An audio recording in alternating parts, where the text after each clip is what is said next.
अस्सलामुअलैकुम नाज़रीन, मां आहियां कमांडो पंवर ऐं अवां ॾिसी रहिया आहियो पंहिंजो पसंदीदा न्यूज़ चैनल सचाई न्यूज़।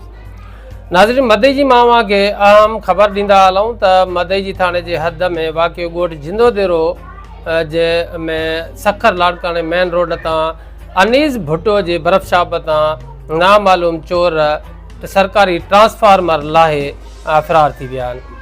अव्हांखे ॿुधाईंदा हलूं त अॼुकल्ह ट्रांसफार्मर जी चोरी आम जाम थी वई आहे ऐं मां सम्झां थो पियो त इहा जेका ट्रांसफार्मर जी चोरी आहे इहा सही सिधी जेका आहे उहा रियासती मशीनरीअ ते धाड़ो आहे।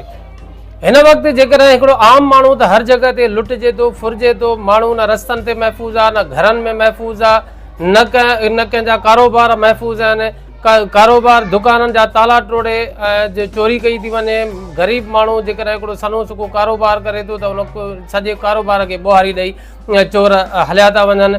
जेकॾहिं को हारी नारी आहे, का मेंह धारे थो, का गऊं धारे थो, का रिढ बकरी धारे थो, त उहो उतां घर में धाड़ा हणी चोर जेके आहिनि हथियार खणी करे घर में दाख़िल थी करे ऐं माण्हुनि जो चौपायो माल का हलिया था वञनि।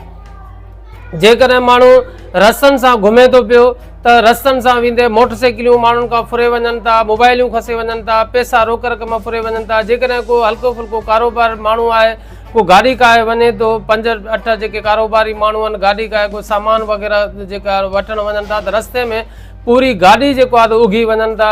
सम्झ में ॻाल्हि नथी अचे त हीअ जेको आहे असां सां छा वही वापरी रहियो आहे। आम माण्हू जेको आहे उहो कहिड़े करबनाक ऐं अज़ियतनाक कैफ़ियत मां गुज़रे थो पियो। जेका रियासती इदारा आहिनि उहे टिस खां मिस नथा थियनि। इंतिहाई अफ़सोस सां चवणो पवे थो त हिन वक़्तु जेको आहे जेका ट्रांसफार्मर आहिनि, जेके वापडा जी प्रॉपर्टी आहे, सरकारी प्रॉपर्टी आहे, हिन वक़्तु सरकारी प्रॉपर्टी ते बि हथियारबंद जेके खुले आम जेको उन्हनि धाड़ा फुरियूं हणनि था त सुभाणे जेको आहे रियासत जी रिट काथे रहंदीसि। रियासत जो हर इदारो इन हिकिड़ो प्रोफेशनल जेके आहिनि करप्ट माण्हू जेके सफ़ेद पोश माण्हू आहिनि उहे त ईअं ई करप्शन करे करे पूरनि इदारनि खे उन्हनि तबाह बर्बाद करे छॾियो आहे। पर हींअर माना इदारनि मां उहो सरकारी सामान बि खयूं था वञनि ऐं सरकार मूंखे सम्झ में नथी अचे त अलाए छा पई सोचे, अलाए छो ख़ामोश तमाशा ई लॻी पई आहे।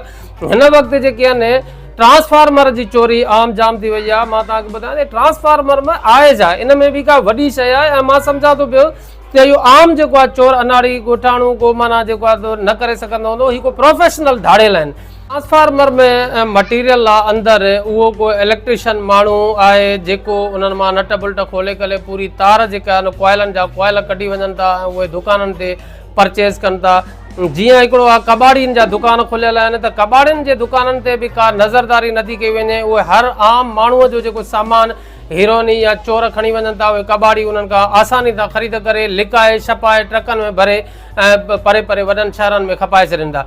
अहिड़े ई तरीक़े सां जेके असां वटि इलेक्ट्रीशियन जो मोटर वाइडिंग जो कमु कनि था, ख़ासि करे हर क़िस्म जे मोटर वाइडिंग में चवनि था त इहा ट्रांसफार्मर जी जेका तार निकिरे थी उहा इस्तेमालु थिए थी ऐं फ़ी किलो जेको आहे उनजो 1200 खां 1500 में माना खपे थो ऐं फ़ी ट्रांसफार्मर मां तक़रीबन जेको आहे 70-80 खां 100 किलो ताईं जेको आहे त उहो वज़न जी तार निकिरे थी पई। त इन हवाले सां जेके आहिनि मां सम्झां थो पियो त ॻोठाणा आम माण्हू ऐं कारोबारी तबिको इंतिहाई परेशान आहे, अज़ियत में ज़िंदगी गुज़ारे थो पियो, वक़्तु गुज़ारे थो पियो।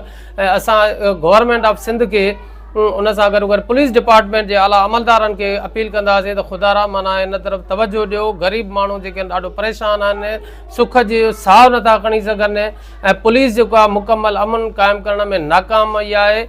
जेके करप्ट पुलिस अमलदार आहिनि उन्हनि खे हटाए करे ईमानदार पुलिस अमलदार मुक़ररु कया वञनि था त जेको माण्हू सुख जो साह खणी सघनि।